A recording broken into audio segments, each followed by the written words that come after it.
तपाईँले यो क्वेसनमा f(x+3) बराबर कति छ 3x + 5 हामीलाई के निकाल्नु छ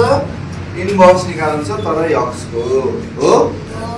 अरु क्वेसनमा हामीलाई f(x) दिएको हुन्थ्यो र f इन्भर्स निकाल भनेर सोधेर हो के हैन तर यहाँ के छ हाम्रो x+3 छ अब हामीलाई f(x) मात्र चाहियो सो हामीले के गर्नु पर्यो भन्दाखेरि यो x को ठाउँमा कति हाल्नु पर्यो सो दैट के आओस् f(x) मात्र आओस् हो अब यहाँ लास्टमा +3 छ अब तिमीले भन्दाखेरि यो 3 हटाउने हो डाइरेक्ट म यहाँ -3 हाल्दिन्छु अघि त्यो भाइले भने जस्तो भन्न सक्छु तर हैन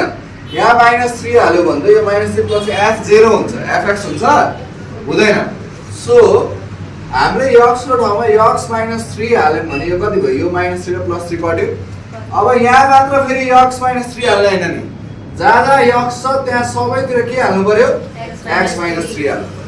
अब x -3 हालिसकेपछि यो -3 र +3 कट्यो यो भयो fx